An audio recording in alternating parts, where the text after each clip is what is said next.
तहरीक अदम एतमाद कामयाब होगी या नहीं, अबूरी हुकूमत की मुद्दत कितनी होगी, हुकूमत के इत्तेहादियों को तोड़ने के लिए क्या कुछ देना होगा। बिलावल और शहबाज की राय में कहीं इत्तेफाक कहीं इख्तिलाफ। बिलावल भुट्टो ने कहा इदारे गैर जानिबदार रहें तो तहरीक अदम एतमाद कामयाब होगी। शहबाज शरीफ ने कहा तहरीक अदम एतमाद की तैयारी हो रही है लेकिन ये कामयाब भी होगी, ये अल्लाह को पता है। बिलावल भुट्टो बोले अदम एतमाद के बाद भी जो हुकूमत आएगी उसकी जिम्मेदारी महदूद होगी, इसका काम साफ शफाफ इलेक्शन करवाना होगा। शहबाज शरीफ ने कहा कि आने वाली हुकूमत कितनी देर चलनी चाहिए कितनी देर नहीं, इस पर अभी मशावरत हो रही है। काफ लीग को वजारत आला देने की बात पीपल्स पार्टी की तरफ से सामने आ चुकी। शहबाज शरीफ कहते हैं सियासत कुछ लो कुछ दो का नाम है, कुछ सुनी जाती है कुछ मनवाई जाती है।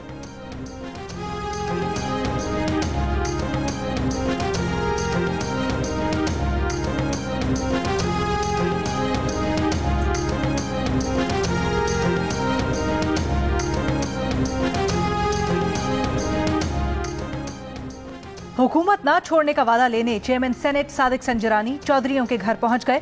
मुलाकात की अंदरूनी कहानी जियो न्यूज ने हासिल कर ली। चेयरमैन सेनेट ने कहा चौधरी साहब सबकी नजरें आप पर लगी हैं, चौधरी साहब मेहरबानी करके ख्याल करें। इस दर्जा पर चौधरी परवेज इलाही मुस्कुरा दिए। मुलाकात के बाद जारी बयान के मुताबिक चौधरी परवेज इलाही ने कहा मुल्क में रोज बरोज बदलती हुई सियासी आबो हवा पर नजर है, चाहते हैं कि अवाम को फौरी रिलीफ देने के लिए अमली इकदाम किए जाएं। इलेक्शन मुकर्ररा वक्त पर ही अच्छे लगते हैं।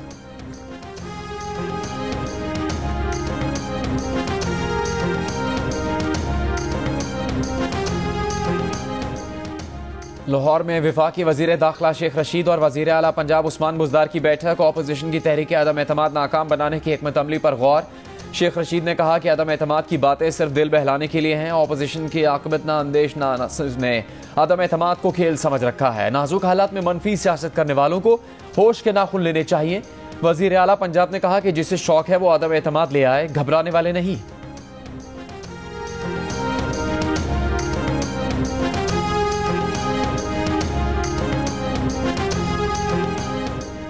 तहरीक इंसाफ के रहनुमा जहांगीर तरीन की तबीयत खराब, एयर एम्बुलेंस के जरिए लंदन रवाना हो गए। बरतानिया में तिब्बी मुआयना करवाएंगे। अपने हामियों के ग्रुप के नाम पैगाम में कहा मुत्तहिद और राब्ते में रहना। अंदर की खबर देने वालों का कहना है कि जहांगीर तरीन एक हफ्ता लंदन में रहेंगे। इससे कबल जहांगीर तरीन एक हफ्ता लाहौर के निजी अस्पताल में जेर इलाज रहे।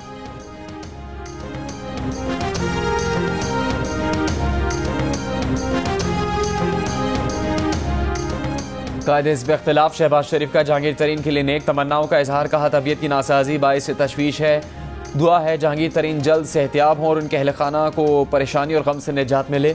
मरियम औरंगजेब ने कहा कि जहांगीर तरीन की हलालत की खबर सुनकर दुख हुआ, यकीनन ये जहांगीर तरीन के अहल खाना के लिए मुश्किल घड़ी है। गुज़श्ता रोज़ शहबाज शरीफ ने जहांगीर तरीन को गुलदस्ता भिजवाया था। इससे पहले खबरें आई थी कि जहांगीर तरीन और मुस्लिम लीग नून के सदर शहबाज शरीफ की मुलाकात हुई है। तहरीक इंसाफ के रहनुमा फयाजुल हसन चौहान ने शहबाज शरीफ और जहांगीर तरीन की मुलाकात की तस्दीक भी की थी।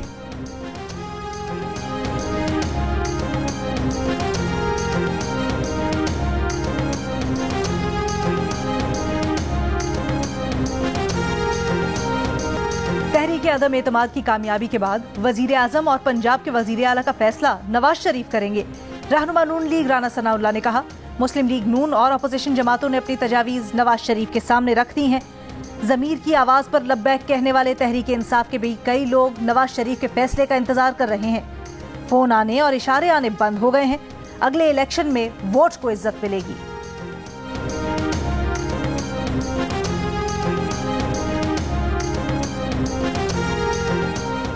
मुस्लिम लीग नून के सदर शहबाज शरीफ की BNP के सरबराह अख्तर बेगल से मुलाकात। शहबाज शरीफ ने कहा कि मुल्क की मुआशी और सियासी सूरत हाल खतरनाक हो चुकी है। महंगाई और बेरोजगारी ने मुल्क में डेरे डाल लिए, आम आदमी की जिंदगी अजीरन हो गई। अख्तर बेगल ने कहा कि लफ्ज तब्दीली से चिढ़ हो गई है, अब इस हुकूमत से छुटकारा हासिल करना है। ये नहीं कहते बहुत देर हो गई है लेकिन अब ज्यादा देर नहीं होनी चाहिए।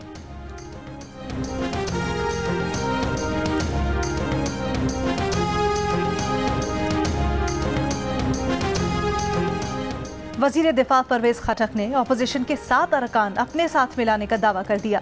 कहा कि वक्त आने पर अपोजिशन को कैसे तोड़ेंगे सब देख लेंगे, अपोजिशन की ईंट से ईंट बजा देंगे, इत्तेहादी हमारे साथ हैं। अपोजिशन वालों के रंग उड़े हुए हैं, इनका ड्रामा फ्लॉप होने वाला है। हमारा कोई MNA कहीं नहीं जा रहा, सब अफवाहें हैं।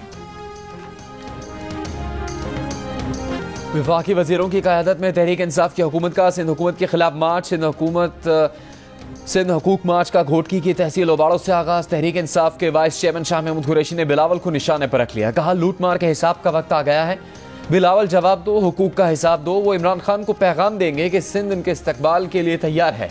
तहरीक इंसाफ की रैली में शिरकत के लिए बड़ी तादाद में कारकुनों की मुख्तलिफ शहरों से बसों में आमद। पार्टी परचमों की बहार, जगह जगह कारकुनों के नारे, कंटेनर भी तैयार।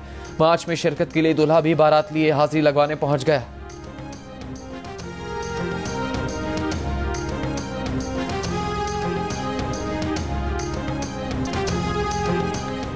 पीपल्स पार्टी के लॉन्ग मार्च में शिरकत के लिए जियाले पुरजोश। कराची में जगह जगह पीपल्स पार्टी के झंडे और कदावर पेनफ्लेक्स आवेजा।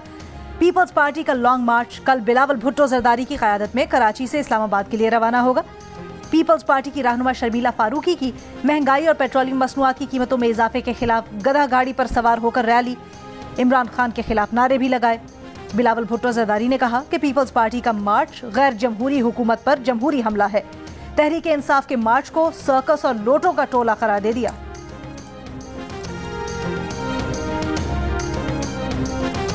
यूक्रेन में पाकिस्तानी सिफारतखाने की बस ने हैदराबाद की मासूमा मेमन को पोलैंड बॉर्डर से 30 किलोमीटर पीछे उतार दिया। मासूमा अपनी साथी तालिबा के साथ पैदल चलने पर मजबूर। उसाम अहमद भी साथियों के साथ पोलैंड की तरफ पैदल गामजन। बोले सिफारतखाने का वाहिद काम यह था कि एक बस का इंतजाम किया जिसने सरहद से 30 किलोमीटर पीछे उतार दिया। उसामा ने कहा कि उन्हें नहीं पता कि पोलैंड की सरहद पार करने की इजाजत मिलेगी भी या नहीं।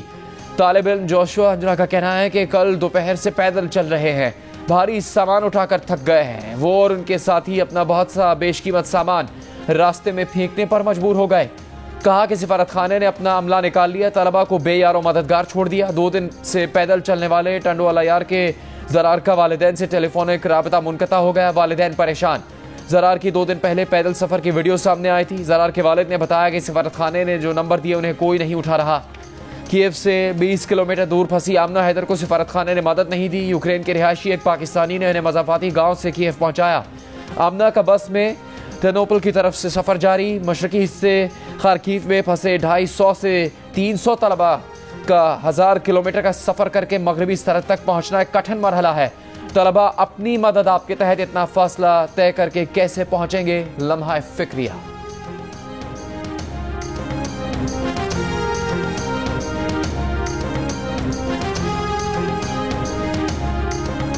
मुल्क में कोरोना केसेस में कमी। सिर्फ स्वाबी में शरह 10% से ज़्यादा यानी 12% रही। पिशावर में शरह 5%, लाहौर में 4%, कराची में 3% और मुल्क भर में शरह 2% रही। वज़ीर आज़म के बावने खुसूसी फैसल सुल्तान ने कहा है कि कोरोना की 5वीं लहर नीचे आ गई, कोई बड़ी लहर आने के इम्कानात अब बहुत कम है।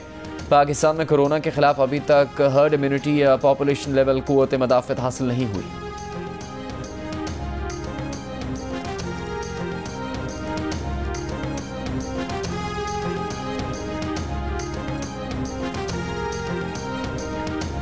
सहाफ़ी अतहर मतीन के कत्ल में मुलव्विस एक मुलजिम गिरफ्तार। वज़ीर इत्तलात सिंध सईद गनी का दावा। कहा अतहर मतीन के कातिल को कानून के मुताबिक सजा दिलवाई जाएगी। पुलिस हुक्काम के मुताबिक मुलजिम अशरफ को सिंध पुलिस ने सिंध और बलोचिस्तान की सरहद से गिरफ्तार किया।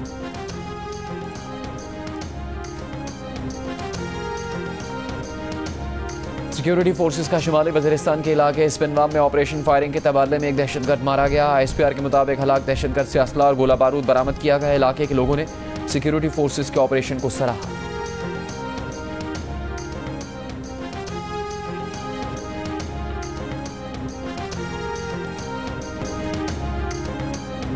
रूस के फौजियों की तादाद 9 लाख, यूक्रेन के फौजियों की तादाद 2 लाख। रूस के रिजर्व फौजी 20 लाख, यूक्रेन के 9 लाख। रूस की बख्तरबंद गाड़ियां 30,000 से ज्यादा, यूक्रेन की 12,000 से ज्यादा। रूस के पास 7,000 से ज्यादा तोपें, यूक्रेन के तोपखाने में 2,000 से ज्यादा तोपें शामिल। रूस के पास 12,000 से ज्यादा, यूक्रेन 2,500 से ज्यादा टैंक। रूस के पास 544 हेलीकॉप्टर, यूक्रेन के पास 34 हेलीकॉप्टर। रूस के पास 1500 से ज्यादा लड़ाका तैयारे, यूक्रेन के पास 98 लड़ाका तैयारे।